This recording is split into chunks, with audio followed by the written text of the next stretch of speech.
Hello, everyone, and welcome back once again to another exciting episode of Debating Metal. I'm your host, Kenneth Dean, the Dean of Metal, along with my co-host, Chris K. Today is part 3 of our ongoing series called The 10 Most Important in Metal History.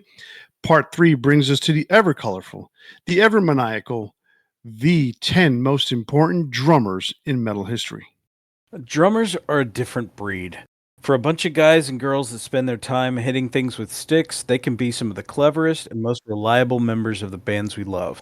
As the metaphorical heartbeat of the band, drummers just might be the most important part of forming a band's sound. Today we're going to discuss who we view are the 10 most important drummers in metal history.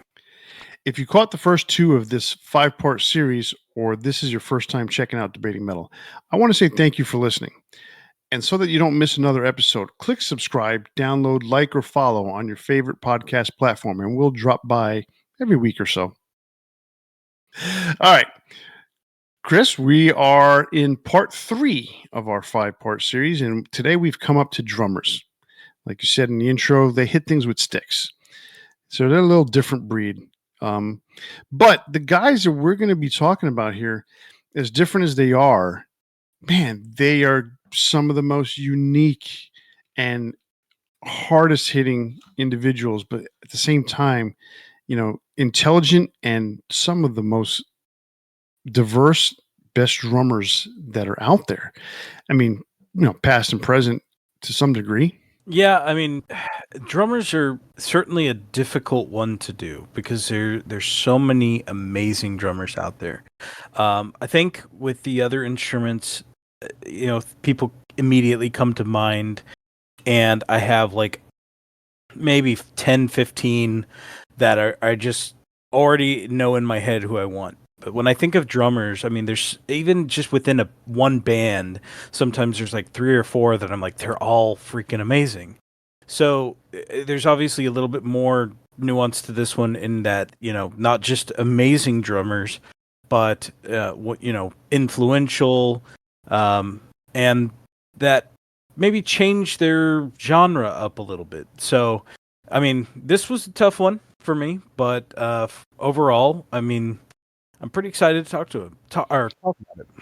Well, so with that being said, we have you have your list, I have my list. We're going to go over each one individually, 10 through 1. I'm going to go first this week since I went first, or you went first last week. Mm-hmm. And so, for everyone out there, I have probably thrown out a few controversial picks, and I don't think this week's going to be any different. But like I said, hey, if you want to debate it with us, write it in the comments and send us a message or whatever you want to do, because that's what we're here for. We want to, interact with you guys online. And I pretty much think that at least 2 of my picks are going to be kind of questioned. Maybe not. I don't know. So, all right. I'm going to go first. So I'm going to open up the floor with Keith Moon at number 10 for me. Okay. Didn't know if that was a surprise to you or not, but Keith Moon, the drummer from The Who passed away at an early age of 32 in 1978. Probably one of the more unique drummers out there. And, reading up on him, it was so funny because they talk about how he didn't like to keep time.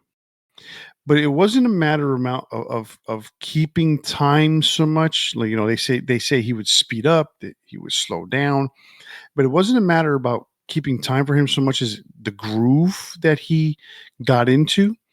And even though they thought he wasn't keeping time, somehow, some way, he would bring it all back and then start nailing it on the head. So he was different that way. And then he would put fills into spots that didn't really need fills or deserve fills. But then once he was done with it, you're like, oh, wow, that just kind of like makes so much sense, and it fit the song.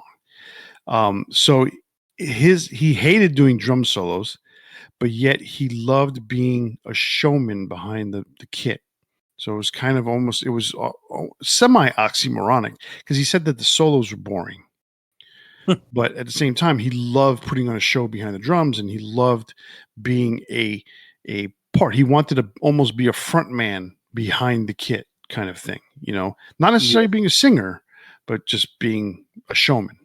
I've heard that about somebody else. I think it was the drummer for what's her name, Striper, because the way he plays to the side so that Hmm. you can see what he's doing, and that the idea was he's kind of like a second front man. Oh, I could see that because Yeah. it was one of like, so I was into Striper back in the '80s, and I have their video, their home VHS video for Live in Japan. And Hmm. for the life of me, I didn't understand why they didn't show him from the front. I didn't know up until that point that he played all his shows sideways.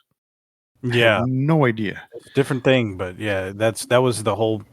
I was watching an interview, I think, with him and his brother, Michael. Michael, Yeah, and it was interesting. I mean, they're different a take. unique pair. Yeah, definitely a unique pair. But yeah, Keith Moon's my number 10. What do you got for number 10? Or do you want to say anything about Keith besides the showman I thing? do. I mean, Keith was almost on my list because I think he definitely is super, influential. Um, you know, exactly what you said. Like, more about the groove, more about the excitement behind it. Yeah, like he's not much of a doesn't go into drum solos and that kind of stuff, but like just really everything about the sound of the Who's kind of built around the sound of his playing. So like what I said in the intro, like he definitely fits that description. Yes, for sure. All right, so um, you said that some of these picks are going to be controversial. Um, I think to some degree most of them are because, like I said at the top of the show, there's so many amazing drummers. Um, but one thing that I did when I was researching this was I went through different musicians' influences, and one guy that I kept seeing just all over was George Callias. George Callias is the drummer for Nile, and he is just absolutely incredible in his accuracy and speed. That's kind of what he's known for. Is just kind of unfathomable speed. Just listen to his double pedal footwork. He recently had a pedal named after him. The I think or it's the Pearl Demon Drive XR pedal. That was made in collaboration with him. He's one of these guys that like I just saw on everyone's list, and I think Nile is a band that probably sits under the radar for a lot of people. But when it comes to the opinions of all these amazing drummers out there, to mention this same guy over and over and over and over, I just was like, that's true. For me, I had no idea who Nile was when I went to see them the first time. But I was enthralled watching, them play. One, because every musician in that band is just phenomenal. But specifically drummer, or the drumming was just absolutely amazing. And the whole time I was just watching and listening, and but it was more than, how like some drummers just are just absolutely fast and you're like a little bit worn out. I didn't get that because it was so technical and it was so in the vibe of the music. And it wasn't just speed for the sake of speed.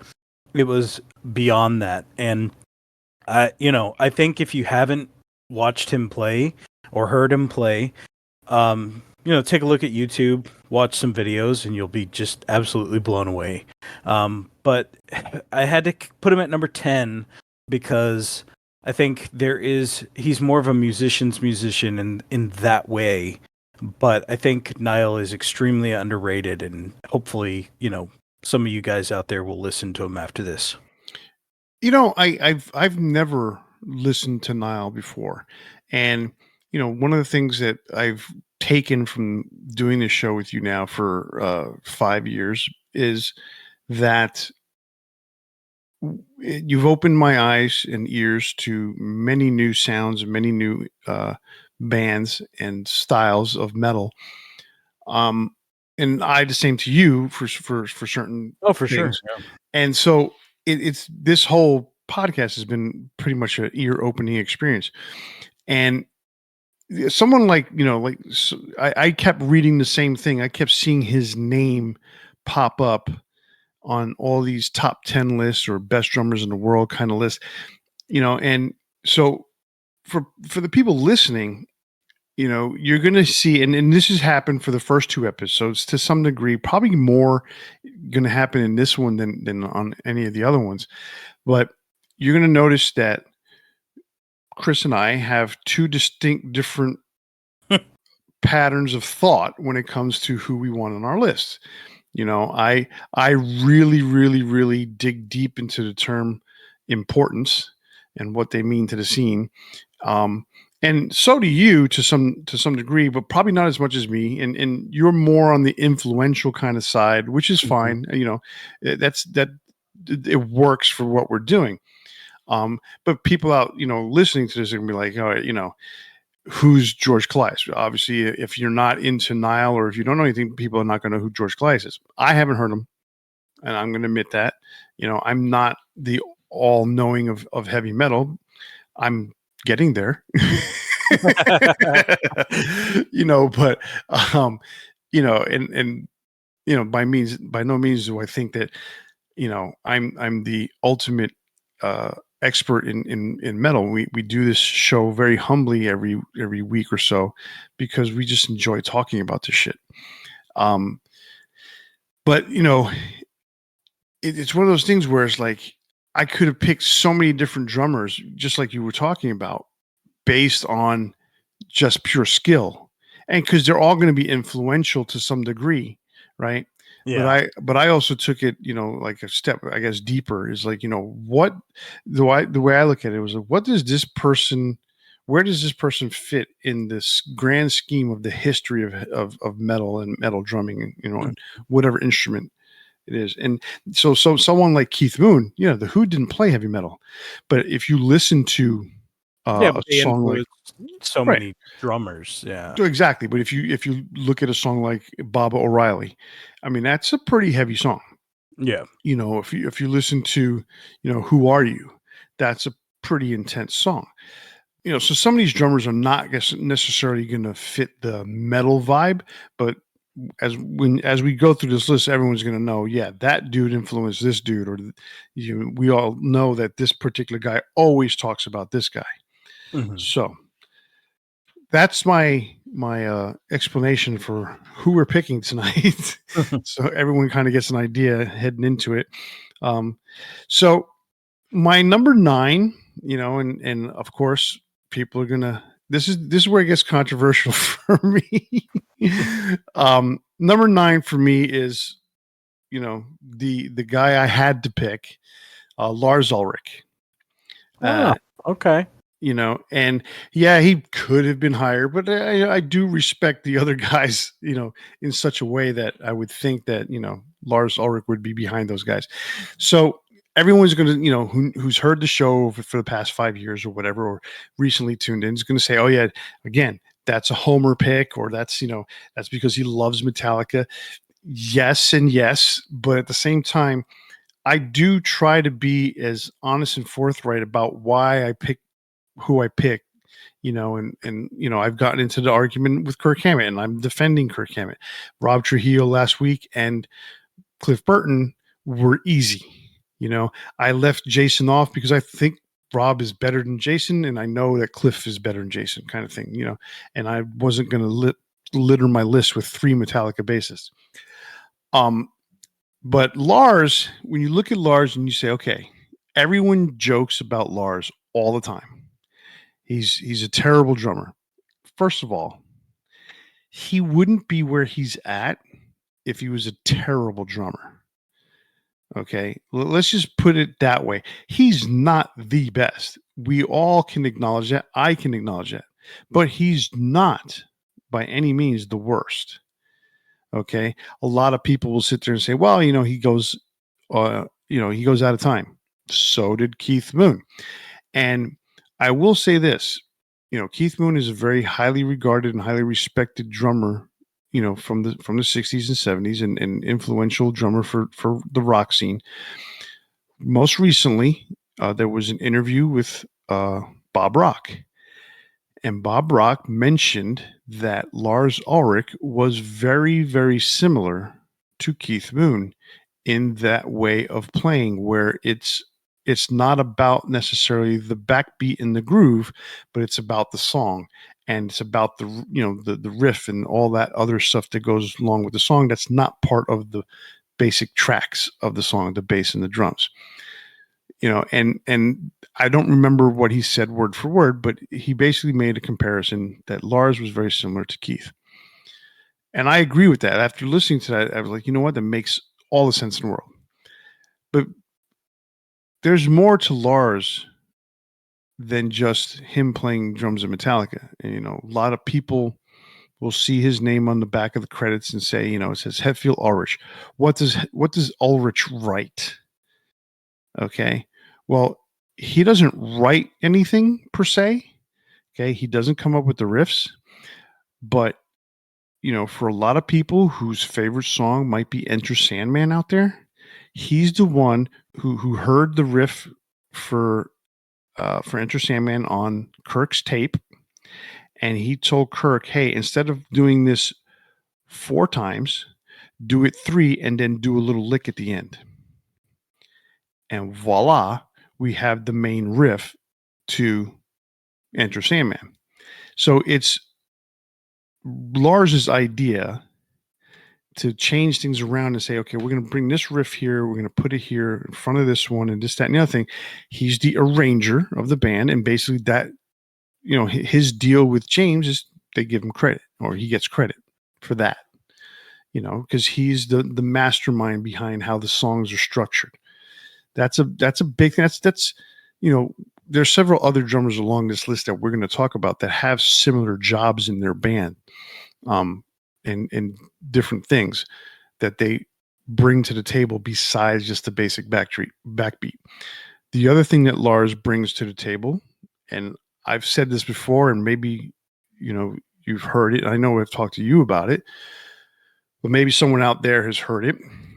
Lars is probably one of the most identifiable drum sounds in metal today, just because he wants his drums to be higher in the mix than pretty much anything else, and James usually overrides that part because he gets his riff more to the front of the mix.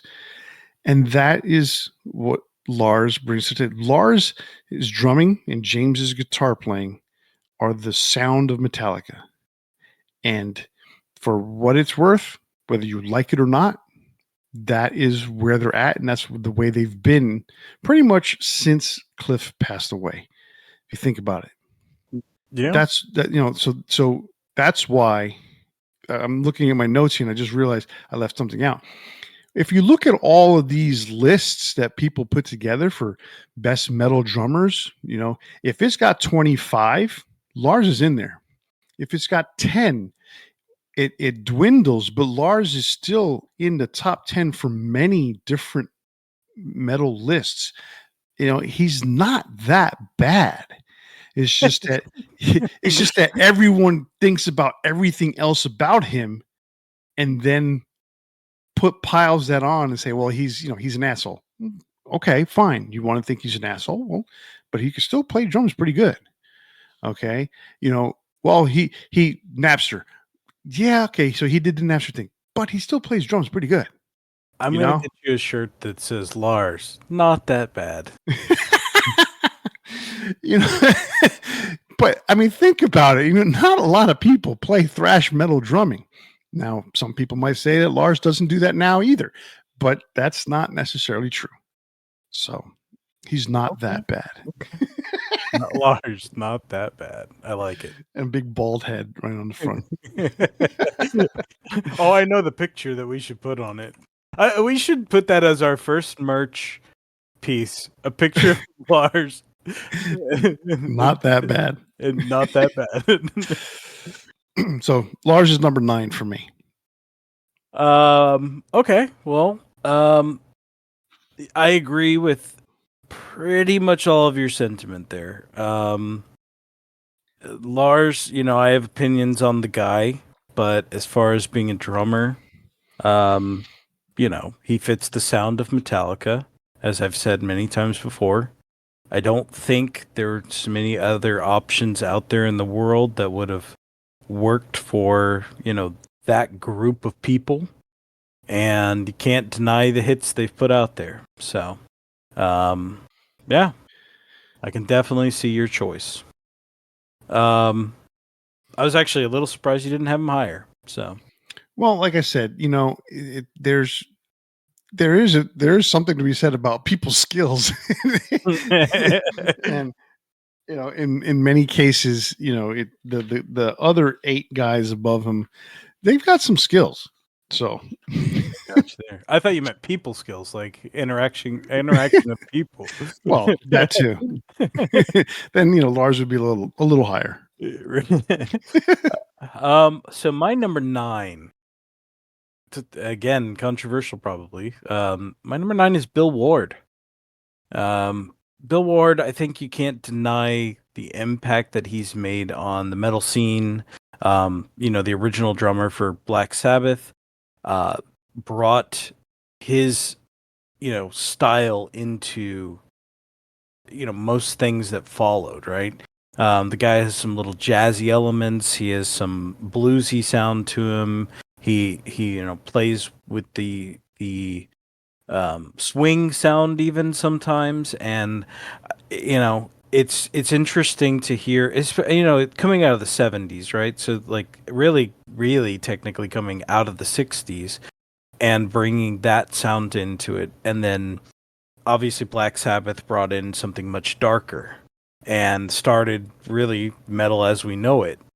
I don't think Bill Ward is up there as like necessarily the greatest drummer of all time, but certainly the perfect fit for Black Sabbath, especially in that time period.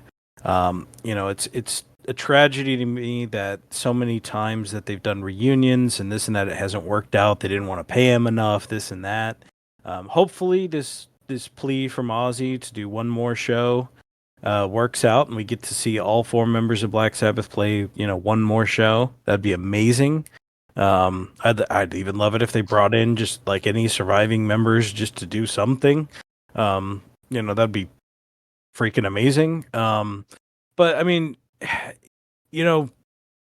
when I think about it, like there's some of the guys that we're going to talk about later that I think Bill Ward just has that sound that really just like if you look at the lineage of metal and that it carries down through all these different genres, like Bill Ward's DNA, so to speak, is like travels through the ranks of metal.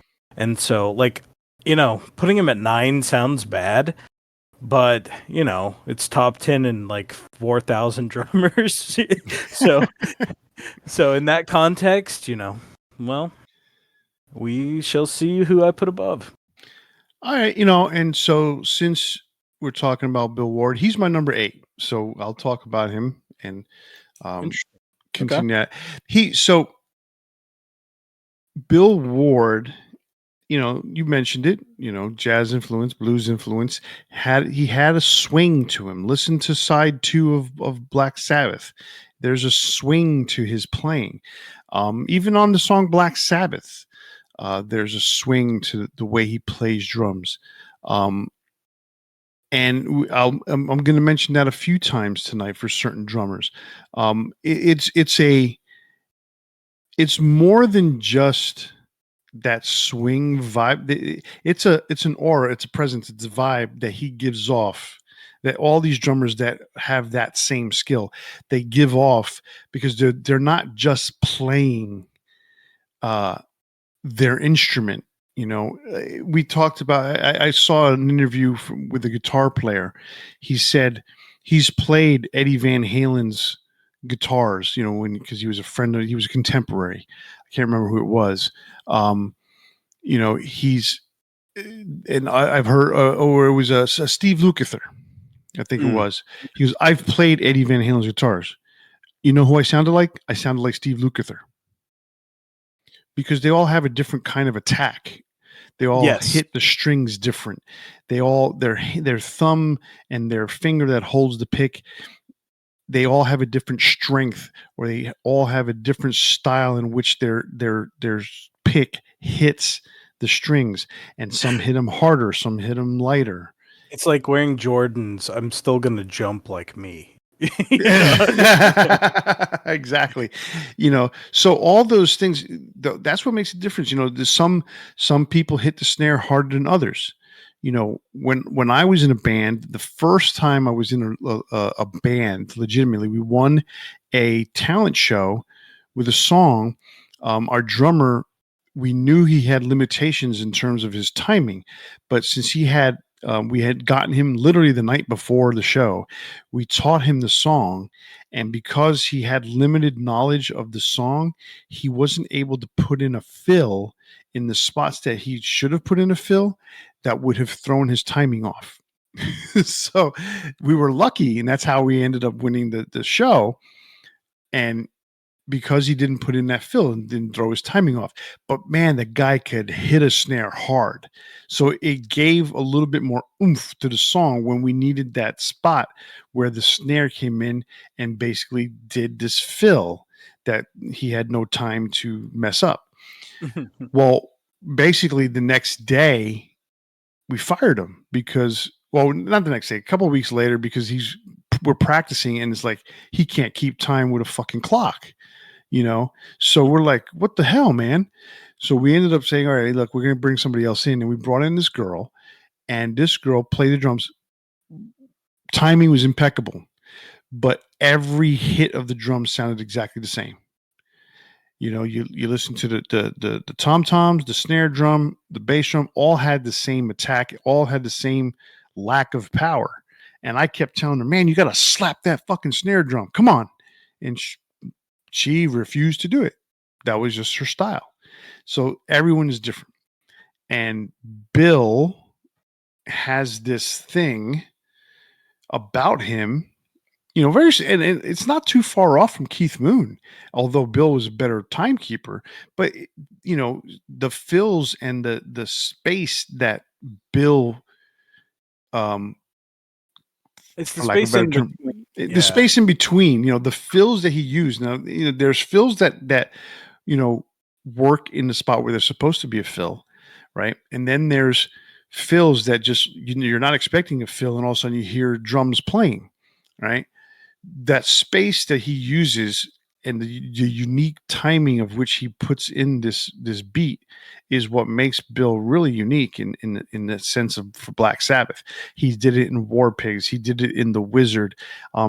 There's some other songs down the line that I can't recall the title of right off the top of my head, but he did it throughout his career. Now, later on, he became more straightforward of a rock drummer because that's what the songs called for. Black Sabbath became more metal over the years, and but that's the way they progressed. Bill progressed in the same way, but that didn't mean he wasn't any less of a drummer just because he left some stuff behind. Yeah. So, um, anyhow, Bill was a perfect fit for Black Sabbath. So he's my number 8. He was your number 9. So you're moving to number 8. My number 8 is Lars Ulrich. Oh, look at you with Larsy Lars. Yeah. Higher Um, than me. right? Surprising. So as I was saying before, and I didn't want to let on that I was, picking him. The fact is Lars has influenced a ton of drummers to start playing. you could he's a meme now, as far as like, people make fun of him, this and that. But the fact is, like you said, he's not that bad. Um, He's not that bad. but more over. We're talking about important drummers, right? Not just the best. Like if I was picking the best drummers out there, he wouldn't be on the top 10, right? But as far as important drummers in the metal scene, like you said earlier, he's one of the most recognizable, figures in metal. Like people know who Lars is. Via the Napster stuff, like you said, or just being a part of Metallica, the biggest metal band out there. But has influenced, guys in different genres. He's just one of those guys that you can't take away his place in the metal world. Um, I think you value some of the stuff like him arranging stuff more than I do. Um, but he does have his place in there. Um, you know, I think he has probably as much recognizability as probably anybody, other than maybe like say Ozzy or Eddie Van Halen or somebody like that, where probably has a little bit more visibility throughout the world. But um, it's really hard to take away like the impact that Lars has had, good and bad, in the metal world. And without him and James, meeting and starting that band up, who knows where metal would be today. So it is what it is. I don't live in a fantasy world where I speculate all these things, but um, you know, I'm just it was tough for me not to pick him. You so badly didn't want to put him on your list. It's not even that. Like I'm gonna pick the person that I think fits. I don't have to like him. Okay. All right. So my number 7, I think, is going to be another one of my controversial picks, and this is somebody. This is not a bad drummer or anything like that, but you're looking at so many drummers out there, and you're like, well, how do you pick this guy over this person or this person or this person? And it goes in this particular case, it's more about influence, I think, in that regards. And because even though we're talking about importance, I think his importance to the scene is the people that he played with that would then listening to those bands at the time that he was there and recognized that drumming and realized, oh, this is who this is. Oh, okay. And the person I'm talking about in this particular case is Cozy Powell. Um, Mm, okay. Cozy is a very hard hitting drummer. So, for what it's worth, I'm into guys that really slam the drums. um, he's a very influential drummer in the rock world. His power on the drums really does show up on the recordings. I mean, he played for Rainbow. He played for Michael Schenker. He played for Whitesnake. He played for Black Sabbath and a whole host of others. Okay. And you can hear his drumming in all those recordings. Now, not as obvious as Lars Ulrich when he plays for Metallica, but like you only hear Lars on Metallica, and there's only one other song, and I've mentioned it to you before: "Return of the Vampire" '93, I think it was, which was a re-recording of the original Return to Vampire from Merciful Fate. So he guest drummed on that. And if you listen to that version of the song, it's almost unmistakable that that's Lars Ulrich drumming just because of the way that it's mixed and how forward his snare is in that mix. The whole drumming, really, but how much forward in the mix he is than a regular song or regular mix. So Cozy was that way. I don't think he demanded to be higher in the mix like Lars does, but because his hitting was so hard, Well, he also used those giant drumsticks. Exactly, because of the giant drumsticks, because of the way he hit, it just comes across. I mean, listen to Whitesnake slide it in. They mixed it like it's much better mixed in the USA version than the international version or UK version. But even then, if you listen to those other versions, if you listen to the international version, that drum sound that you hear is just really, really powerful. They kind of almost tamed it and made it a little more solid, I guess you could say, because there was a lot of reverb on the international mix, but it's so powerful that it's you can tell that that's Cozy playing. I mean, the stuff that he did for Rainbow, what was he? He was on uh, Rainbow Rising, right? He That was yeah, he was on the second and third album, I right. believe.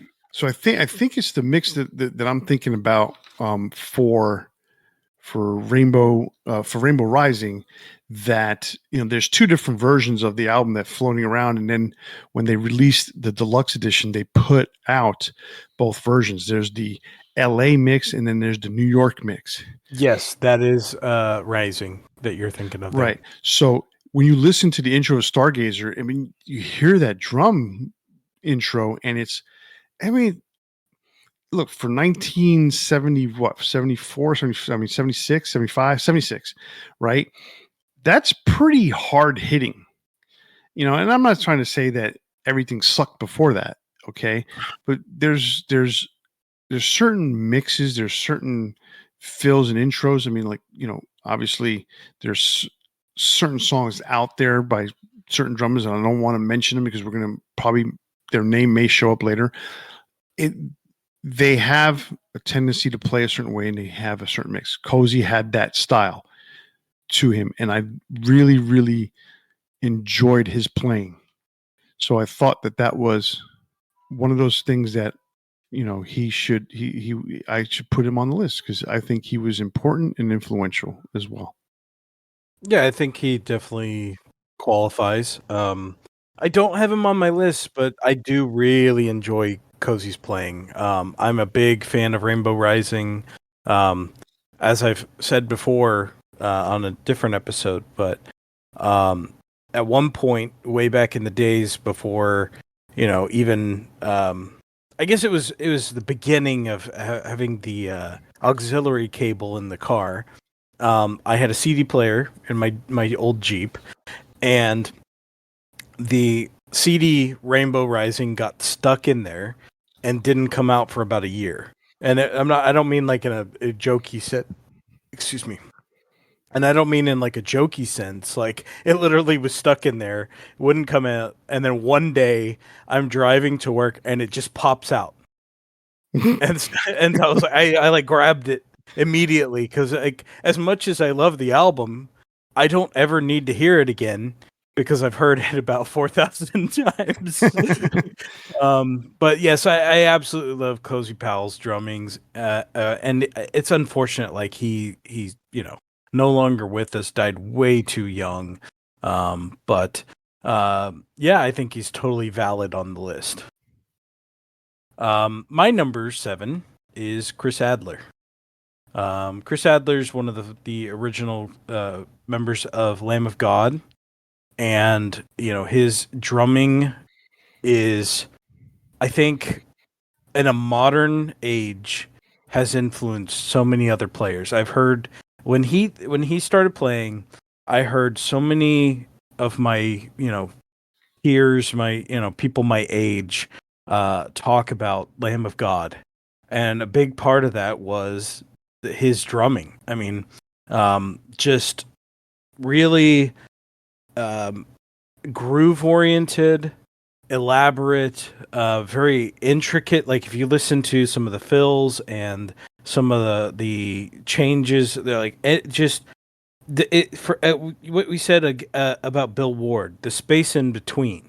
That's one thing that he does. He's a little bit outside of the box, like in a different way that a lot of the guys on the list are, and he just like I don't know. He's really like just down to earth, cool dude.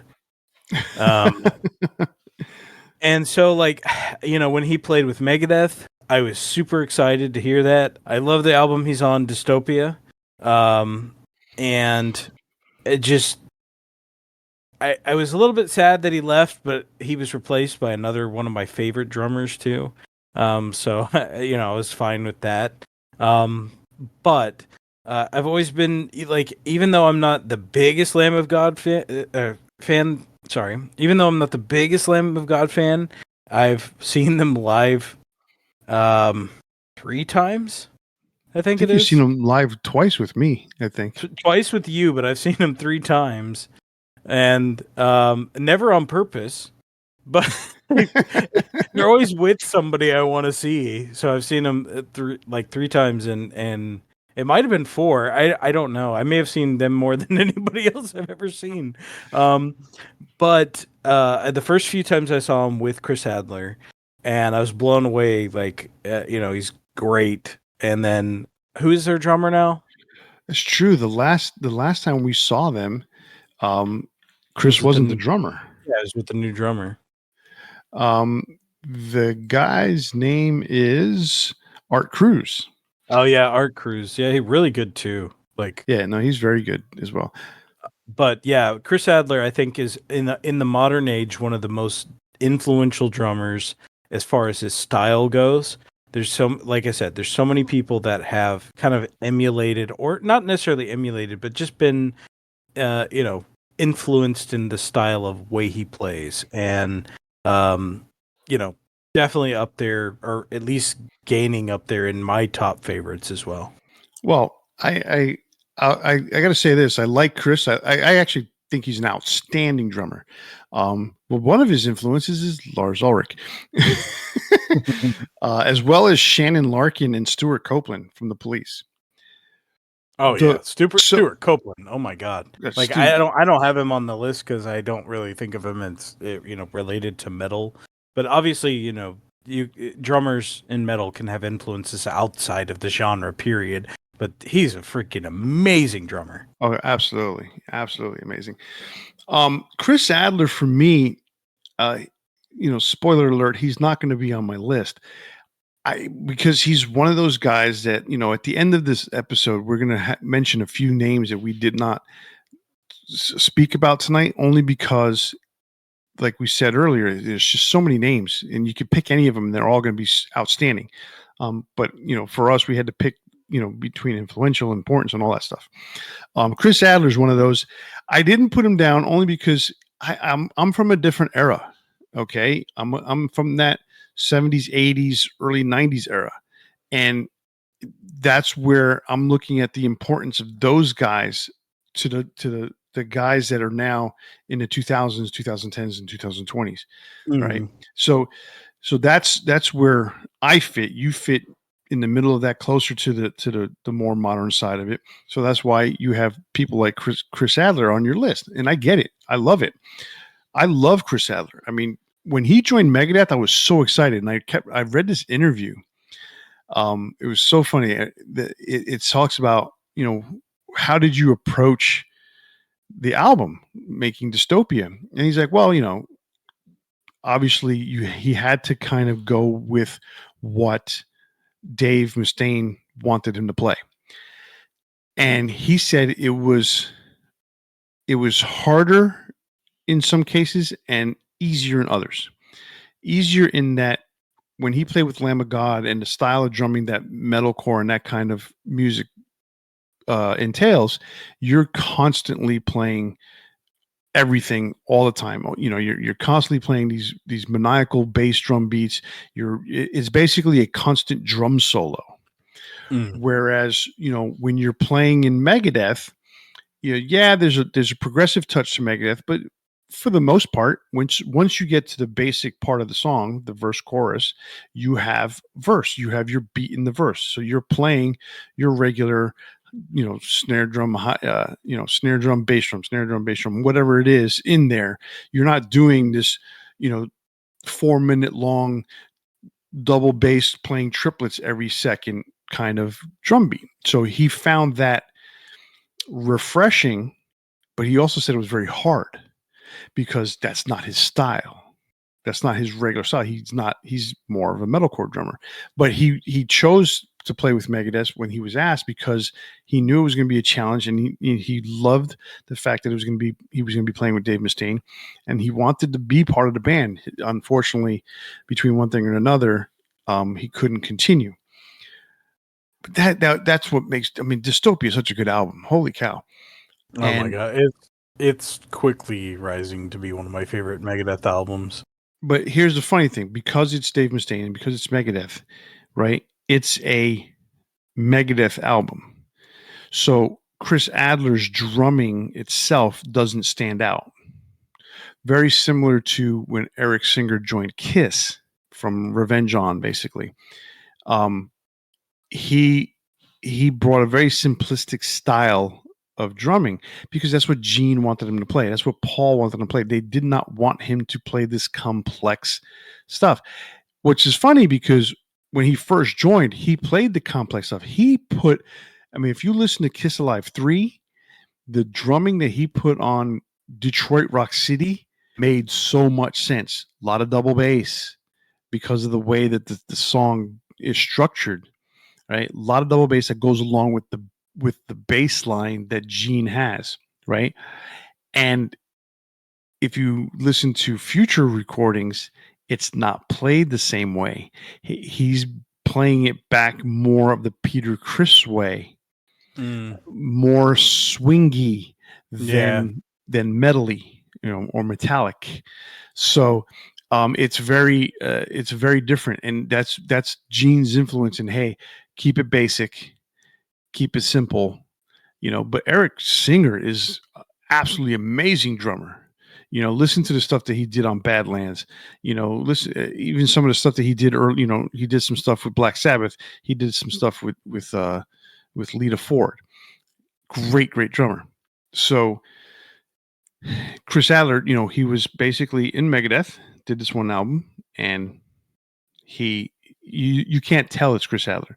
What I love about Chris Adler is the Lamb of God stuff he's on. It's like, bam, you know who that is. That style, the snare drum sound that he has, awesome, love it. You can easily pick it out and say, yep, that's Chris Adler playing. Oh yeah. So, all right, so Chris Adler was your number 7. So I'm going to move up to number 6. My number 6 is Clive Burr from Iron Maiden. It's hard to describe for me Clive Burr in a way that doesn't sound like every other drummer out there. He's unique. He was progressive. He was influential. I think everybody on this list is the same in that regards. But Yeah.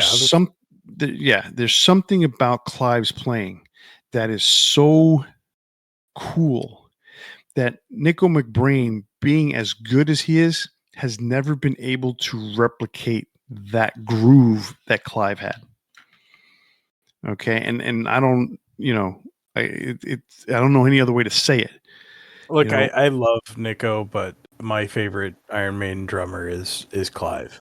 Right. I've said it before. I love the drumming on Number of the Beast. He's just exactly what you're saying. Like there's something about the groove. There's something about the way his fills. It again that kind of negative space, the space in between. And as much as I like Nico, I just don't enjoy it what he does and brings to the band as much. Right. I mean, there's a different level of competency that Nico brings to Iron Maiden. Mm-hmm. And it's just stability is another one of those things. But Clive had such a unique way of playing, Yeah. and it's all over Number of the Beast. I mean, just the way he plays Run to the Hills, or even the drumming he does on the song Number of the Beast is very, very unique in that little offbeat that he does throughout the verse. Another big thing that he doesn't with his fills, or his, the segue from one part to another, it's not, rolling all over the drum kit. I mean, he did a little bit of that more on Killers, but on Number of the Beast, it's kind of like straight snare drum, Mm-hmm. and it's like I think he does it on "Hallowed Be Thy Name." I mean, he just does a snare fill to go from uh, one one guitar player to the next, for lack of a better term, because they're going from one solo to the next, so one part of the song to the other, and it's just a straight snare roll, right? But that snare roll, listen to "Hardwired to Self-Destruct" by Metallica, and you'll notice that Lars, when one of the things they asked him, what did you do differently on this album? He says, I listened to a lot of Iron Maiden, listened to a lot of Clive Burr, and you'll notice that most of Lars's fills are straight snares. He's not going all over the drum kit like he has in the past. So it's a very simplified, broken down version of playing drums, and that's what Clive Burr brought to the table. Absolutely. Man, I don't have him on my list, but I love Clive. Um, I think definitely fits up there. He's one of my favorite drummers, but just being my favorite doesn't qualify you as on the list necessarily. Um, man, it's a really it is a tragedy that he got kicked out of the band. Is like as much as I love Nico, and I know that you know he's a great fit, and he's been in the band ever since.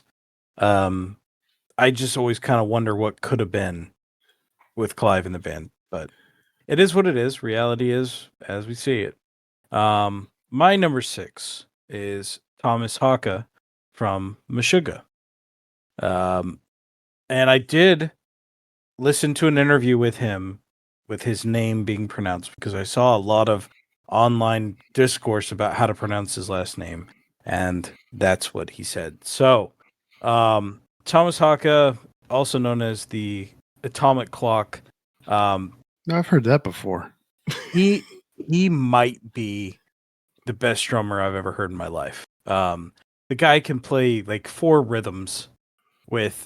I mean, he could probably play 5 rhythms with 4 appendages. I don't know how, but like, he's got his dick hitting another I think thing. that's Tommy Lee. Tommy Lee can only play 1 rhythm though. um, but the guy is just.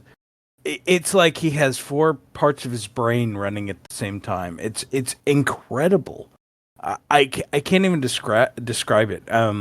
Meshuggah, like one of my not necessarily my favorite bands, but one of my most like I find one of them most intriguing. Like I have never seen them live, and I really want to.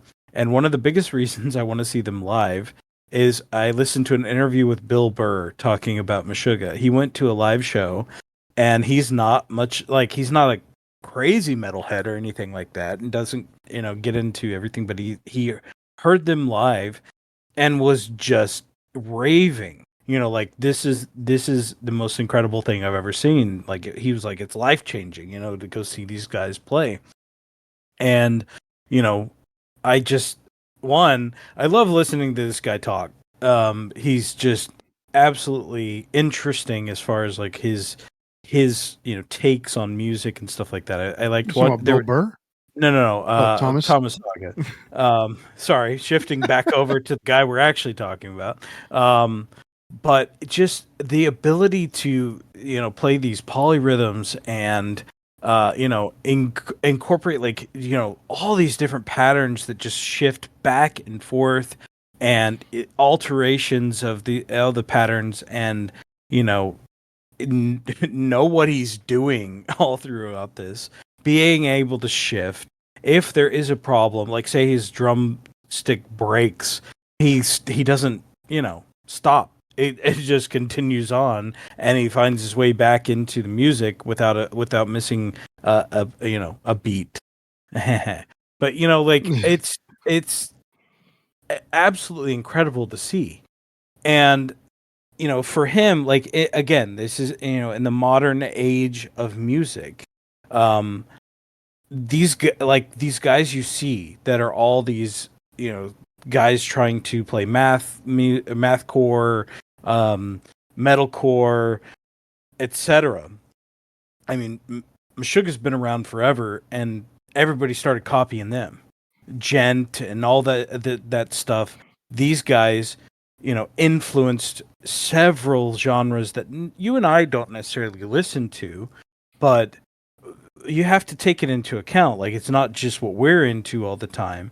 It's like beyond that, and you know, influencing other countries and other scenes that we're typically watching.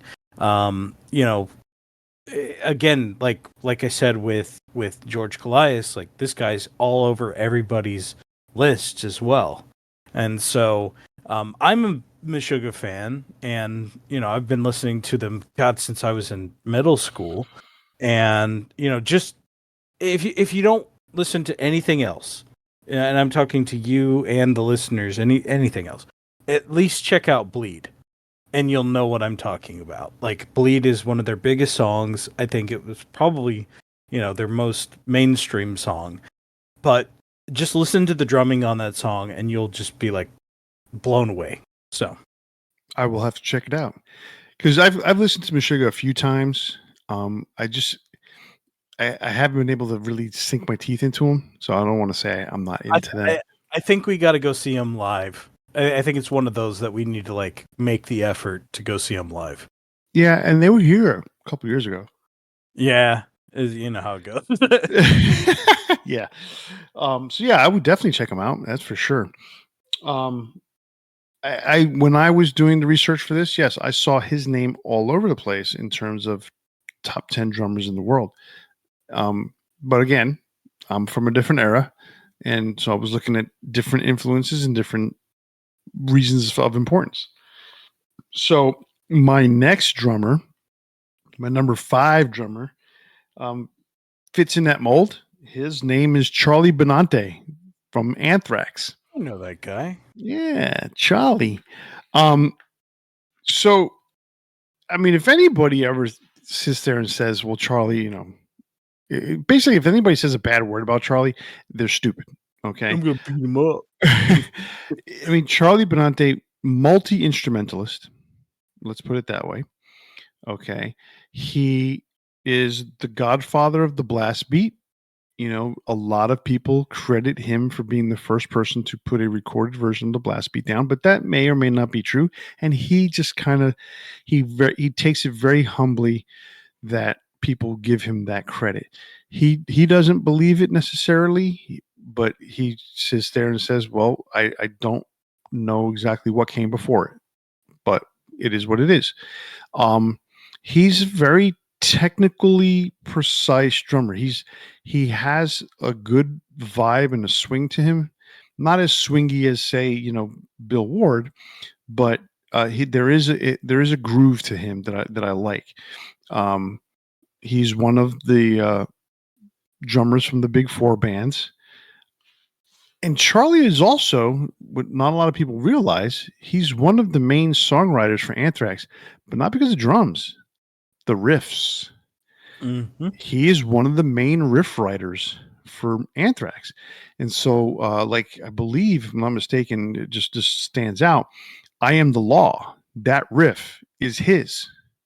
And there's a lot of riffs that you guys listen to, that we all listen to from Anthrax that are Charlie's, but the one that stands out the most is the riff for I Am the Law. So he's that good when it comes to the music that he plays and the drumming that he does for Anthrax, and he's played for a couple of others. I mean, not a couple other bands, but like he's done SOD, but he's done some fill-in work here and there. I mean, He's he's just trying a big one right now. yeah, exactly. He's basically he's playing with Pantera. I don't know how that slipped my mind, but and I saw his interview on Drameo that he did, and it's just outstanding, the stuff that he does and the way he talked about it, because he was talking about Anthrax and then he switched over to being, all right, what now about Pantera, and it was pretty cool. I mean, it's very, very cool. So, and so many people sit there and say no one else could have done the job that he's doing the way he's doing it if it wasn't for him. And it kind of, I mean, when you listen to it, it kind of makes sense, but there's so many good drummers out there. It's hard to really take that as as the word, because other people could do it, but how many people do you know are going to give up their own style of drumming to play someone else's style? Because that's what he's literally doing. He's playing, Vinny's drums. He's playing Vinny's style Hmm. because he wants to play like Vinny so that the fans can hear Vinny when he's playing. And that's, I mean, that is, humility and selflessness, that is, it's hard to put into words how good of a thing that is. So Charlie's my number five. I would agree. And that's why I also picked him as my number five. Awesome. Um, Pretty much everything you said, right? Like he has the thing about Charlie is he has a lot of power when he plays, and he has a lot of speed. And so, he has influenced guys that are outside of his genre, because of he plays thrash metal, but he also plays a little bit of speed metal in the way he plays. He, like you said, highly adaptable, one of the main songwriters for the band, so he has a different take on things, much like, say, Dave Grohl from Foo Fighters. Dave comes in with a drummer perspective when he writes songs. Charlie does as well. So if you listen to the way Charlie writes songs, it might be a little bit different than your singer or your lead guitarist writing songs. So he has a very recognizable sound. Definitely one of the best thrash drummers there's ever been. But also just one of those guys that you know is highly recognizable in the metal scene. So for every reason you said, plus what I just said, that's why he's my number five. And he's also an artist. True. So Yeah. that's too. So he's done some of the artwork for Anthrax's albums over the years. He, most notably for me, he did the cover for the "I Am the Law" uh, album or single cover, which has got Judge Dredd in a cartoon version. That's not the same as the comic book version, and Mhm. that's the back of my jacket that I painted. That, unfortunately, Charlie was not at the show for him to see. So I have John Dett's Bummer. autograph on there. Bummer. Yeah, yes. Tell me about it. I mean, I got Scott's autograph. I got uh, Joey's autograph. I've got Frankie's autograph. Then I got John Denai and I got John Dett. Why? And I love John Denai because I love his shit in the Shadows Fall, and the stuff he's done with Anthrax is great. John Dett, he's only been recorded on Testament albums, as far as we know. We were talking about that earlier today, but he's played with Anthrax, he's played with Testament, he's played with Slayer, but he's only been recorded by Testament. So he was the drummer that night, and that's just the way it is. So he has he appeared on Slayer soundtrack to the Apocalypse. That's a that's a live recording.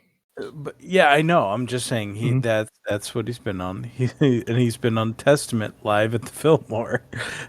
Oh, that's the only one he didn't do a studio. He did live at Dynamo Open Air as well. Oh, so he's only been on live stuff for Testament too. Yeah, I mean he's done a few other things. But as far as like the bands he's probably most known for, being part of, Testament, Slayer, and Anthrax, briefly live. Um he did Iced Earth and Volbeat as well. Oh, But never recorded for any of them. that's so wild. Yeah, crazy. All right. Well, we're up to number four.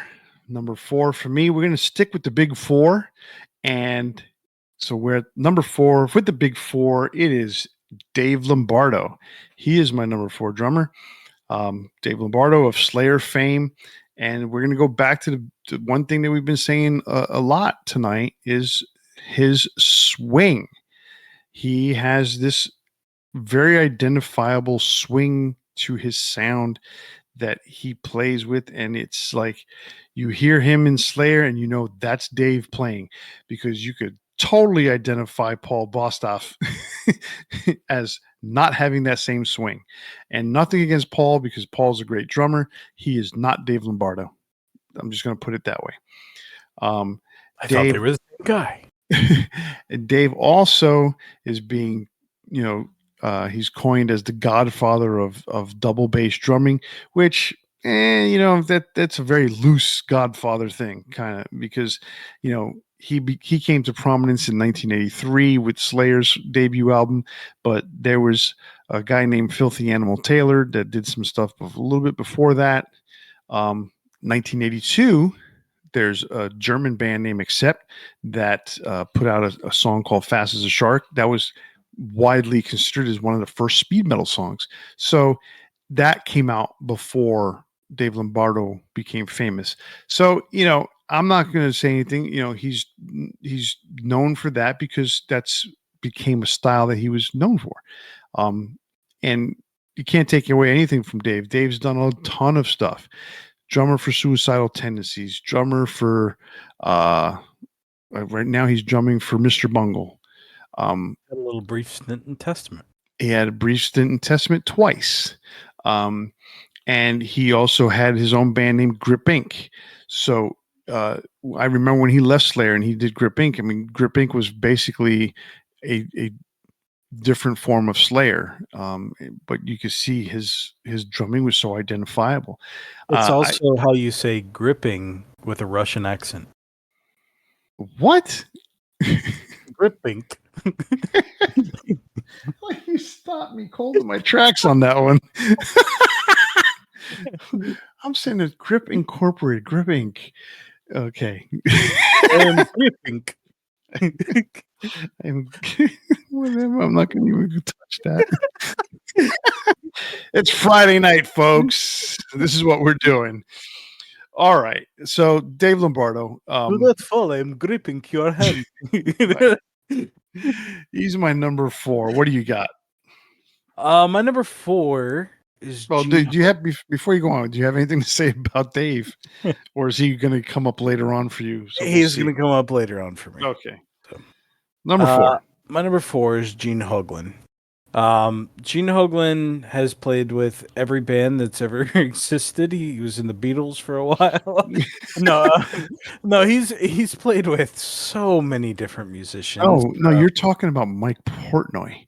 He has played with everybody, including Well, him too. Yeah, but I mean, here's the thing. Gene has played with Death, you know, obviously, Dark Angel, Devin Townsend, Testament, Death Clock, Fear Factory, Strapping Young Lad.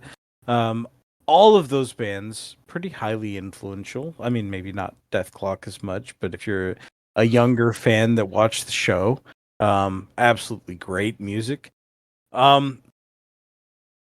Gene has a different style and capability than a lot of guys out there. And I think his style of playing influenced a lot of people to start learning how he was doing what he was doing. You know, he plays in drum triplets, where if you know anything about triplets, the way that you move your foot is a little different than the standard double bass. And he has adapted that to make him much faster than the average drummer. I've seen him live 3 times. I saw him with Death Clock and I saw him with Testament twice. And I have one of his drumsticks that he threw out to the crowd. So, I'm a big fan of Gene. I wish I would have gotten the chance to see him play with Death. But even today, like even we talk about modern drummers, like we're talking about a lot of the guys like from 10, 15 years ago. But today, Death is having a huge renaissance where new listeners are finding them. And, you know, him being on Symbolic, which is one of their biggest albums, has, if you look in online discourse on, videos like, say, Bradley Hall, YouTuber, where you look in the comment section where he's talking about Death, you know, there's tons of things like the discussions about why Symbolic is the best album, and part of that is Gene's drumming and what he brings to the table with any band that he plays with. I mean, look at what he did with Testament in the short time that he was there.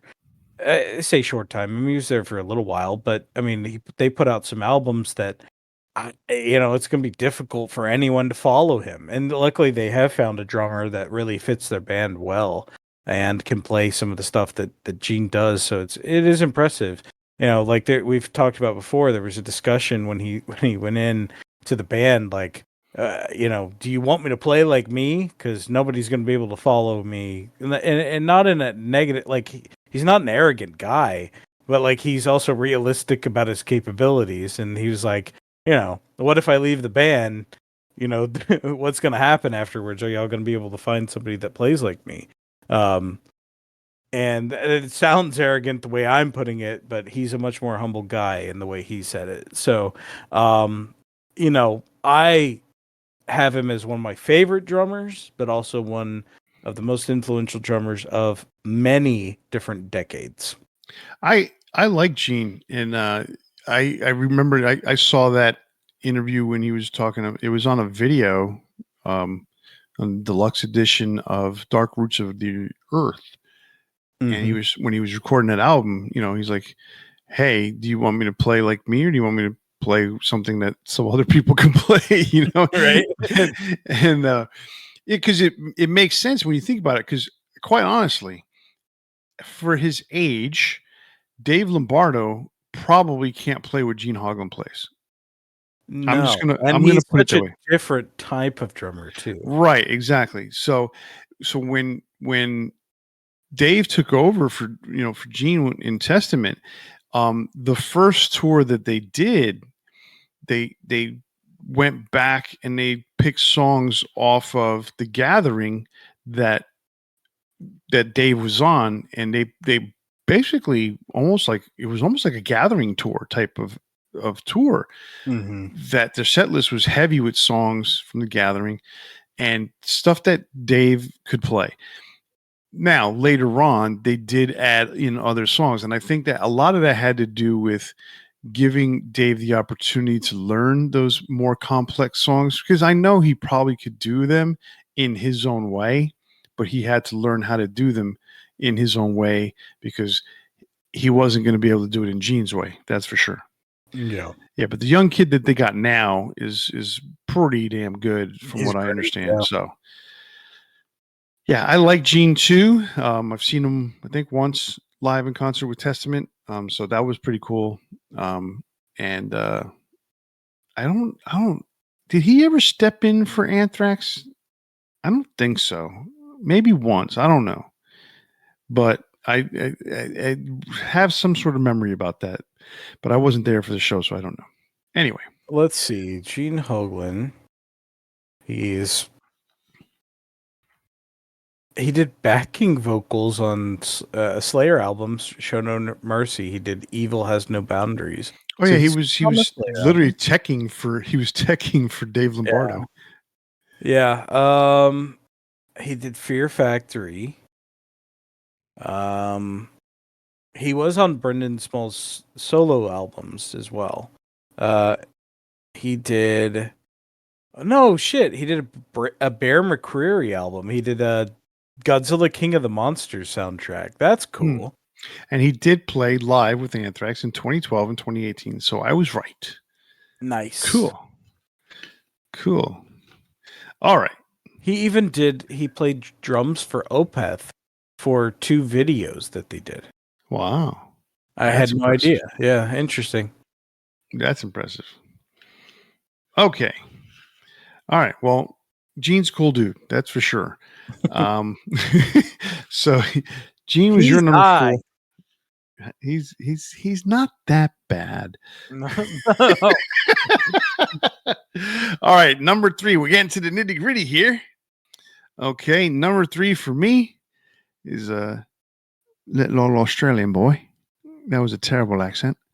I don't know Phil what that was. Some kind of Phil English. Rudd. Phil Rudd from AC/DC. All right. Now, is he heavy metal? No. Is he really, really hard rock? Yes. But man, Phil Rudd is influenced so many people in the metal world. Specifically, one off the top of my head is a guy that was number 9 on my list, Lars Ulrich. Um, the If you want to know the essence of Phil Rudd, listen to "Let There Be Rock," the studio version, and you know what? That's pretty simple. You know, you could probably play it, but For listen like 30 seconds. right. Then all of a sudden your forearms are going to burn. Okay. Listen to the 9-minute, 11-minute, 18-minute, or whatever, however long version of Let There Be Rock that's out there that Phil's playing on.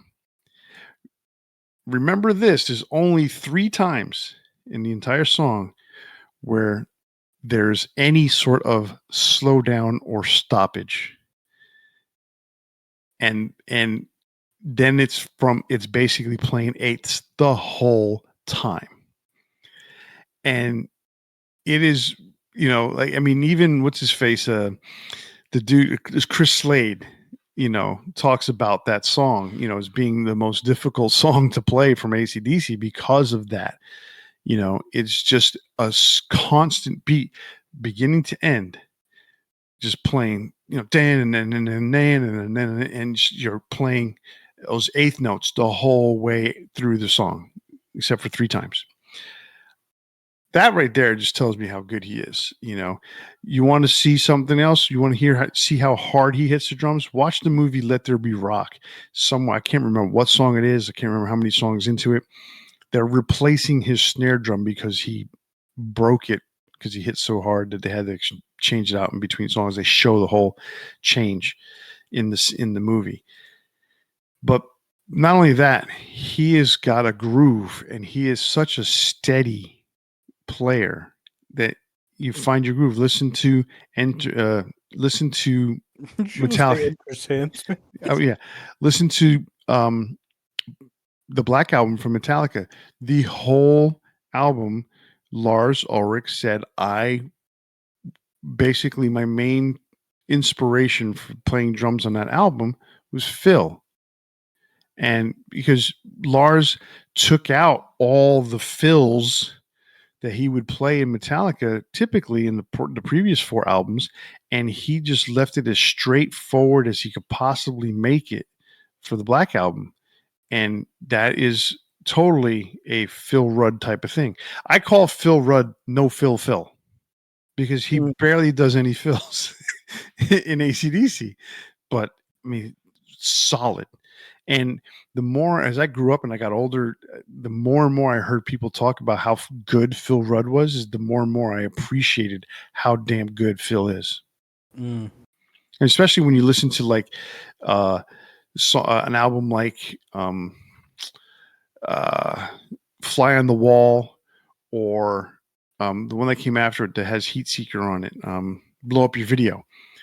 Those 2 albums, you could so tell the difference between Simon Wright playing drums and Phil Rudd. Chris Slade does a really good job of playing very straightforward. Okay, but every album since then has been Phil Rudd. So, but as far as Chris Slade knows, yeah, he's still in AC/DC. He's waiting for that call to show up on tour.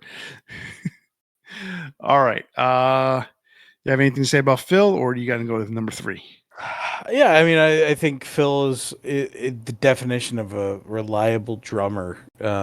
as far as like the playing aspect goes. But yeah, like I don't know about the other aspect of it, Well, but he's not reliable in it, showing up for a yeah, gig because you right. can't leave the country sometimes. Yeah, when I said it, I heard it out loud. But yeah, I mean, as far as his playing goes, yeah, he's that like steady, you know, just plays the rhythm. Yeah, listen to Um, Back in Black. yeah, exactly. So my number three is Dave Lombardo. Um, you mentioned him before, but Dave is one of my favorite drummers for his style. He does things differently than other drummers. Like you said, he has a swing to his playing style, and he has some jazzy elements, he has some bluesy elements. He does not just, blast the double bass. He doesn't just, you know, tear up the snare drum. He has a groove to everything he plays. And I can't imagine, you know, a different drummer having played Angel of Death. I can't imagine a different drummer having played really anything on those first 3, 4 albums, 5 albums. Yeah. Um, he, to me, when I think of Slayer, he's the first person that comes to mind. A lot of people, it's probably Kerry King because he's kind of the face of the band. But what I think I made me kind of fall in love with those early Slayer albums was Dave's drumming and that kind of sound that was different than a lot of the other guys in the same genre. And uh, it's really a bummer that he is ostracized from the rest of the band. I know Slayer really isn't truly active right now. They did announce like some new concerts they were going to play Yeah, 3 together, shows. 3 shows, Yeah, but that's kind of 3 shows, right? I think it's like it's not a reunion tour, it's as not a reunion. Kerry has said specifically. This is not a reunion tour. It's 3 shows, and that's it. Yeah, and then Paul, he's a great drummer. He has, he fits the band in his own way. But to me, when they lost Dave, they lost something that made them the Slayer that I love. Now, I think a lot of people, especially the later era, and I think people's minds are kind of opening up to some of the stuff later because, as time goes on and things change in the world, different albums will suddenly just gain some popularity. I think there are people that, while I'm not a big fan of God Hates Us All, are opening their minds to God Hates Us All. Um, there are even people that are kind of on that like more experimental edge that they had for a while that are kind of that stuff's popping up when I look at some of the discourse in different YouTube videos talking about bands. So, you know, Paul has his place, but to me, when I think of Slayer, like I said, it's Dave. His sound influenced that band and made them unique. Where I think they lost some of that afterwards, and they became a little bit more homogenous, a little bit more generic. So I'm I'm probably putting him above where some other people would put him, but I think he definitely deserves in anyone's top 10. I'm not going to argue with you and where you placed him. I mean, he deserves whatever flowers you give him. Well, I'm not giving him flowers, but Well, maybe you are. How do I know that?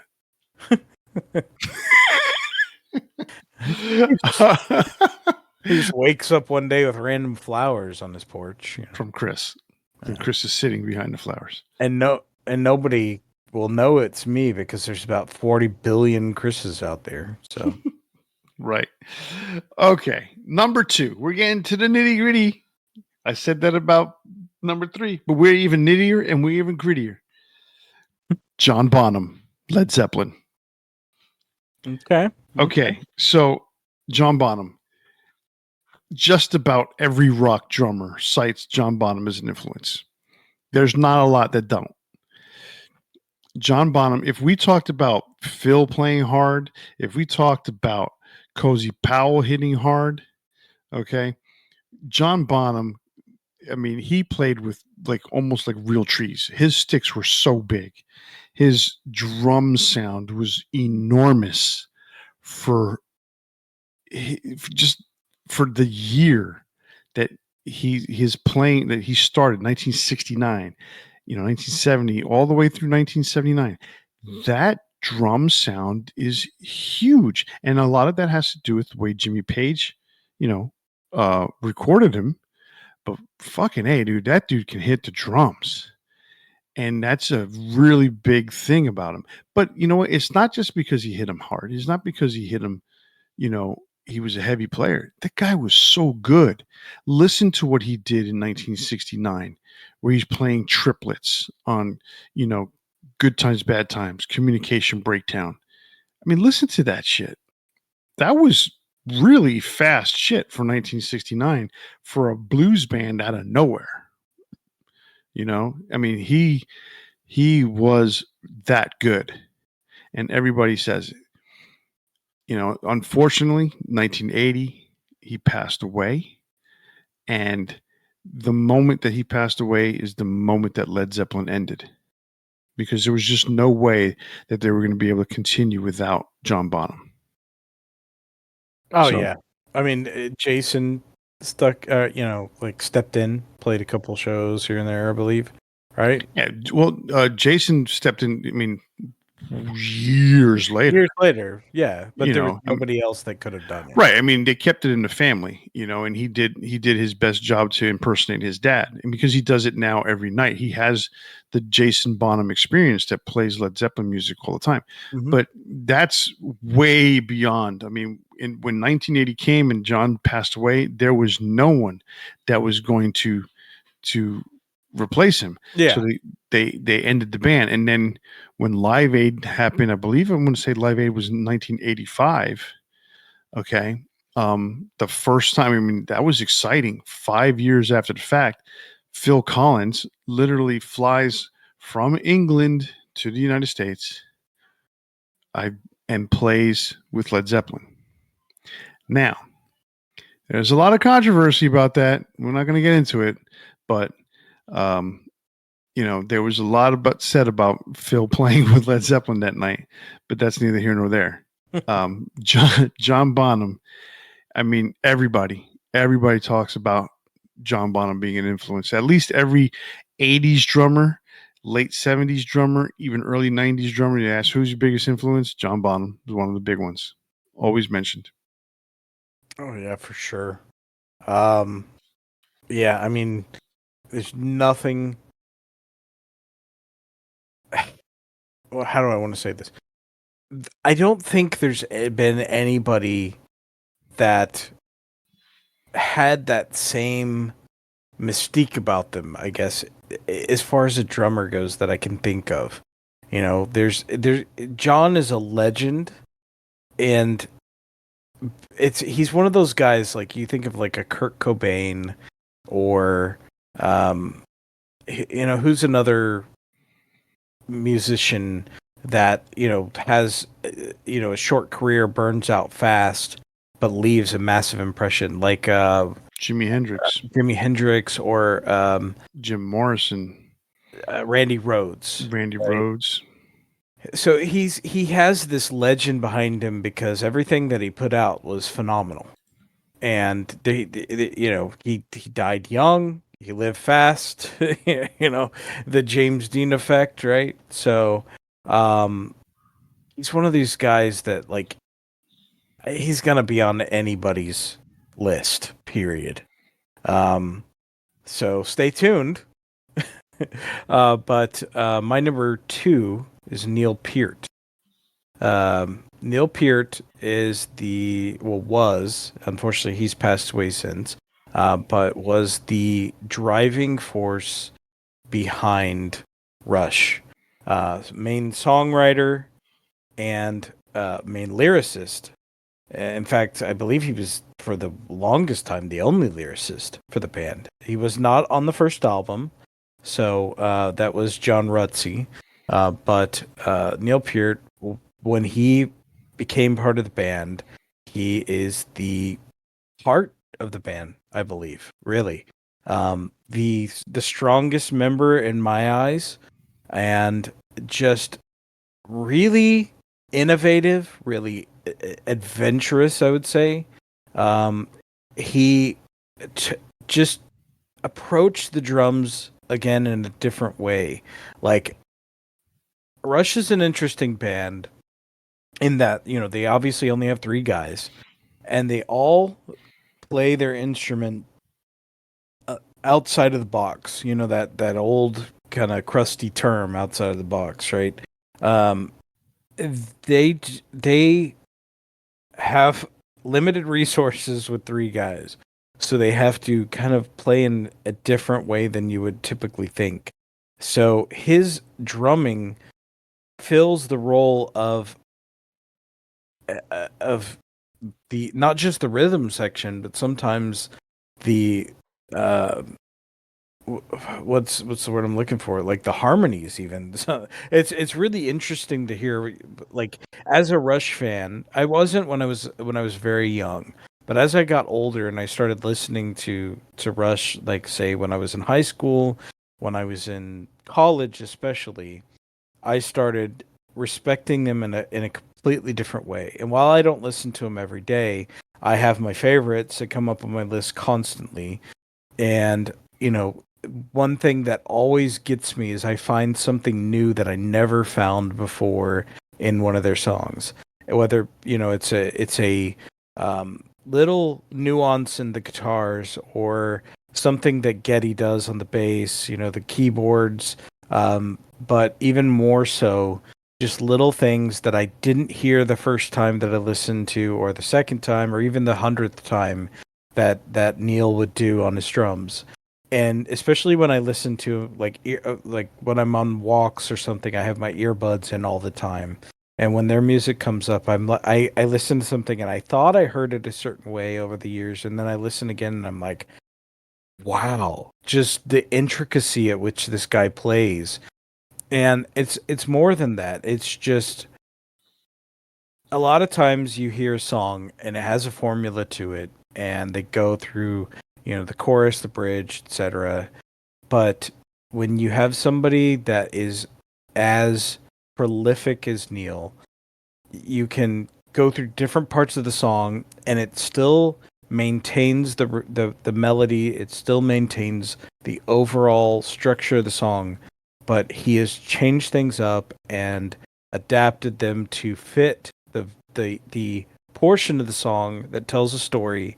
And that's what he is. Like, he is one of the few drummers out there in the world that approaches it from a storytelling perspective, which is just a bizarre thing to even think. Like, that's how, deep that river runs. So, I could have easily picked him as number one, but I struggled between my number one and two, and I think you know where I'm going with my number one. But Neil is definitely, arguably, one or two. Well, he's my number one. And much like you struggle, I mean, I literally did this list and it went from one down because I knew who my top few were. Mm. So Neil Peart as my number one. I think that um, when you think about Neil Peart, people like Mike Portnoy and Danny Carey, really, you might not know who they are today because of Neil Peart, and then prior to that, because of Buddy Rich or Gene Krupa. I mean, it's just like it goes back and back and back and back, and so there's a whole generation of people who, without Mike Portnoy, they wouldn't be drummers, right? So it's one Mhm. of those things where the influencer influences and it keeps going down the line, and that's great. And in this particular case, to me, rock and metal start with a guy like John Bonham, a guy like Keith Moon, and ultimately, a guy like Neil Peart, because Neil Peart took rock drumming to another level. He only joined. I mean, he joined the band what 73? No, not 73, 75, right? Because their first album came out in 74. He wasn't on it. All right, so it's 5 years, 6 years after the release of Black Sabbath, right? 6 years after the release of Led Zeppelin 1. Mm-hmm. So it's not that far down the line, but those guys had, I'm pretty sure, a slight influence on him. But he's such a different cat in that regards that, like I said, his favorite drummer was Buddy Rich. So that goes to tell you, I'm sure he heard the stuff that was going on around him. But Neil is just such an integral part of Rush, like you said. You know, uh, he was their main lyricist throughout their entire career. Once he joined the band, I mean, you look at the discography. All songs written by music written by Geddy Lee and Alex Lifeson, all lyrics written by Neil Peart, Mm-hmm. and it stays that way all the way through to the end. And then at the end, they just basically did a all music by, or all songs written by Peart, Lee, and Lifeson. I mean, I don't know why they changed it one way or the other. I don't know what that had to do, if it was like a 50% him and 25 for the other two, or if they were I all think thirds. I'm pretty sure they always split everything. Three ways. Yeah, three ways. Because I remember watching their interview on that metal show where they talked about that, where it was like, we're all contributors to this band, we do everything together. There's no reason to, cause strife. And Right. they're like, I think they're like, what's Mastodon does the same thing. Yes. And there's a couple bands out there that are like that, and I wish people were humble enough to be like that. But how many times have we talked about how money has broken up a band? So Right. I mean, Geddy Lee early on had a couple of songs that he wrote lyrics to, but not anywhere to the extent that Neil Peart did. Mhm. So I mean, it's he was. I mean, think about that. He's their drummer. He plays these complex polyrhythms, and then he's coming up with these lyrics. When you think about the lyrics that he came up with, it's just absolutely incredible. The depth of his mind to be able to come up with the things that he did. Yeah. You know, so he was an incredible person. Um, went through some tragedy late in his life, and it's unfortunate. But he was such an incredible person in that regards. It was a shame that he came down, that he was stricken with cancer and passed away. He's such an incredible influence, such an incredible person, incredible drummer. I mean, just everything about him. You don't ever hear anybody say a bad word about Neil. And that's just the bottom line with him. Yeah, no, he went through some shit. Oh yeah, he, he he had went through some stuff. multiple family deaths that would have just destroyed a lot of people, and rightfully so. Like he really went through it, and I mean, he almost left the band during that time. I mean, he literally went on a road trip. Mhm. And that song. There's a song by Godsmack that's about the book that he wrote, Yeah. and was it The Spiral or something like that? I think Mhm. it's called. And I mean, he went through a lot, and he came out the other side a different person, but still the very similar to the person that the public knew. But I'm pretty sure privately he was a much different person to the people that knew him. Not necessarily in a bad way, just a different person. But Neil Peart, I mean, look, we all hear him every day. I mean, the song Tom Sawyer is probably the most air drummed song in the world. And I tell you what, there's probably not too many people that get it right because they're probably trying to play in 4/4 time and they don't realize the song's not in 4/4. So put it that way, because I did that for the longest time until I realized, wait a second, this guy's not playing the same way, that everyone else plays. If So if you want to see a movie that perfectly shows the fandom of Rush, watch what was it called? I Love You Man mhm. with Paul Rudd and Jason whatever his name is. I almost said Statham, but it's not. The guy that was on How I Met Your Mother. Right. Yeah, that's a great movie. Absolute Rush love in that movie. But moving on to my number one, you mentioned him before, and if you didn't figure it out, I'd be surprised. You're just not a problem solver. My number one is John Bonham. Um, John, like you said, just massively powerful in the way he played the drums, but also just really unique in his style. Like think about the intro to rock and roll, just that the subtlety of the way he played, along with having just like I said, tremendous power. Um, you know, I can't think of any drummers out there that haven't mentioned John Bonham in some way. I'm sure there's somebody out there that just like, who is that guy? But I highly doubt it. Um, he's again, like we've mentioned, just uh legends that will live on forever because the output that they put out was just nearly perfect. I mean, I can't think of a truly bad Led Zeppelin song. Um, but they played all kinds of different styles. Like, think about really their discography. We've mentioned in the past, like we did either a worst to first, or we didn't do a worst to first. We did a greatest hits, right? Yes.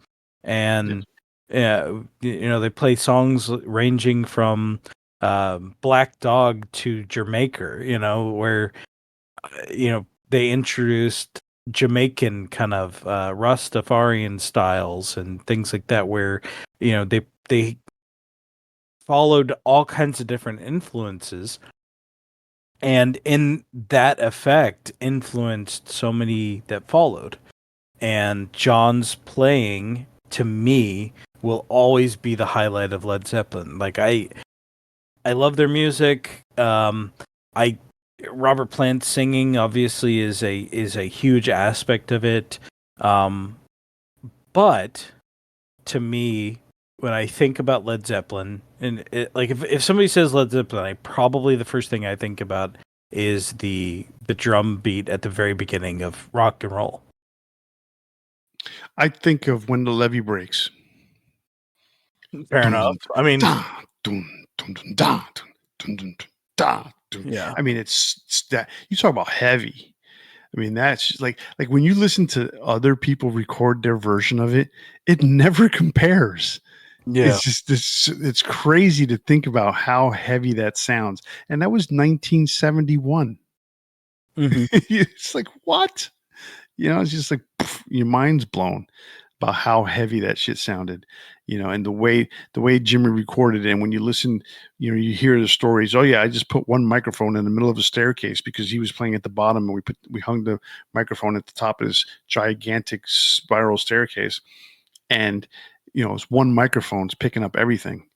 Obviously there's a lot of other studio trickery involved, but man, that was back in the day when studio trickery was legitimate studio trickery. It wasn't like, you know, cut and paste that it is now, Yeah. or all the other electronics. I mean, back then you played with a single pedal or a double pedal. There wasn't, three pedals on one little foot kick, where you can automatically have a triplet. When we talk about Gene Hoglan playing triplets, he legitimately plays triplets that fast. okay, with 1 foot or 2 feet, as opposed to 2 feet, and you're playing, 4 different bass drums, and they're all hitting at a different time. You're getting like twelfths in there. So, it's like it's nuts. Oh yeah. I But mean, John. Going back to John, like it's just what one thing I maybe I'm struggling with the way to say this. Like he could play a beat within a beat. So there's the drum beat, but then he would have these little tiny fills inside of that drum beat, and it's something that you don't hear all the time, you know. And I'm sure there's people that have emulated it, but I mean, I can't think of another drummer that plays in the way that John Bonham plays. oh, I mean, Awesome. you listen to How Many More Times, Babe, I'm Gonna Leave You. I mean, even on Stairway to Heaven, there's when the drums finally come in and you hear the ghost notes that are playing, when he's sliding on the snare drum. It's Mhm. it's just he's still, as heavy as he played, he still had such a light touch to get those nuances in the songs. I mean, he was an incredible drummer, and not a lot of people can be like him. And that's, the ones that play like that, and those are the ones that are influencers now. you know Yeah. and we have a long list of those, of those people. And so, you know John Bonham's your number one. He was my number two. Neil Peart was my number one. He was your number two. um there were so many drummers that we kind of referenced tonight that we weren't able to sit there and put into this list because we're picking 10. But I mean, I look at the list of drummers that I have here, quote unquote, as honorable mentions, right? I had Thomas Hake, or Hockey, or however you called him, Haka. Yeah. Haka, right? I had him on here. Think about this: Ian Pace from Deep Purple. I mean, a lot of people consider him one of the earliest heavy metal drummers out there. You Mhm. know, I mean, you listen to Burn or Speed King. I mean, it's incredible work. Okay, and he's still doing that today, which he's in his 70s. Um, but it was like, how many of these guys can I possibly pick? Mike Mangini played for Extreme, played for Dream Theater. He's considered at one point the fastest drummer in the world, but that's based on a skill, being able to hit your snare drum however many times, how many beats per minute. We've mentioned countless times Mike Portnoy, because he played for Dream Theater and I think 2,372 other bands. Um, Tommy Lee, we kind of referenced him earlier. I mean, that dude, I mean, for the 70s, for the 1980s, he was one of the biggest drummers in the world.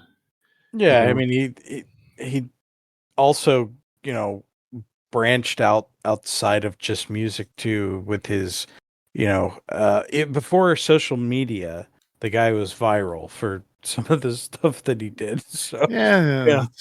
But that's influence too, right? Like it's not just about the music sometimes, it's more than it. And we discussed that as we went on. how's someone with a nickname like Tripod an influencer?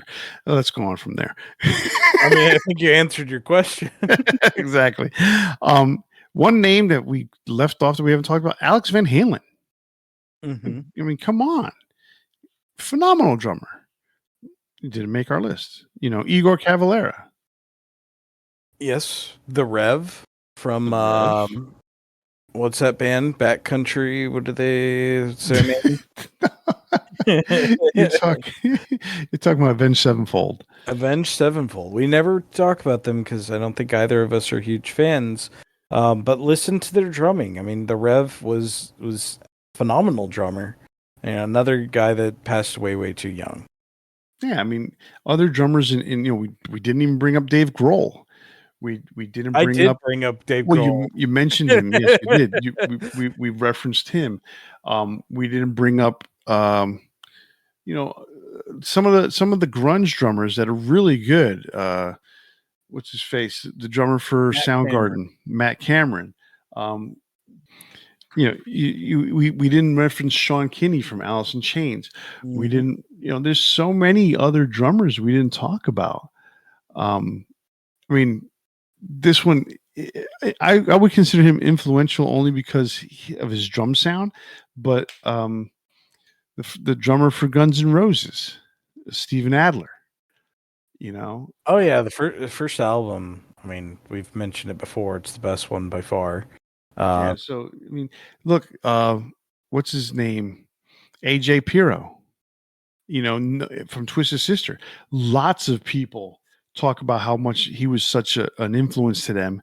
But when you listen to Twisted Sister, you listen to a very simple drummer. But man, listen to the stuff he did with Adrenaline Mob, and then you realize the dude is fantastic. yeah. On the other side of the world, I was going to mention Yoshiki from X Japan. X Japan, we've never talked about, I don't think. But the amazing drumming. And then there was another Japanese band I was going to mention, and I'm blanking out at the moment. But I think we don't talk about very much Japanese music because we're mostly focused on European and that kind of stuff. But like definitely like after this, definitely check out X Japan. They have some really, really, especially I want to say like towards the late '90s, really good drumming stuff. I think it was Dahlia. It was a really good album, Art of Life. So, um, yeah, that's one we need to bring up sometime down the road. Oh yeah, I mean, just think about just about any drummer that plays for a melodic death metal band. I mean, it's just like those guys are amazing, you know. But they're also contemporary, and yes, melodic death metal's been around for a while, but even still, when you think about starting from 2000 on, that's 24 years ago. But shit, the scene was already established for 20 years, 30 years, you know. Mm-hmm. So there's a long list of people we could have named. We gave you what we consider to be our top 10 most important drummers in heavy metal history. So that brings an end to this episode of Debating Metal. And remember, you can listen to us just about every week on your favorite podcast platform. So if you want to see us to continue to grow, don't forget to tell your friends, your teachers, your teammates, your neighbors, and even your local congressperson, and have them like, subscribe, follow, or download too. And don't forget you can interact with us on Facebook, Instagram, and Twitter, or send us an email to debatingmetal@gmail.com. YouTube viewers, click subscribe and ring the bell to be notified when we post a new show. So remember to tune in to our next episode where we talk about the 10 most important rhythm guitars in metal history. On behalf of Kenneth and myself, stay safe and always turn it up to 11. See ya.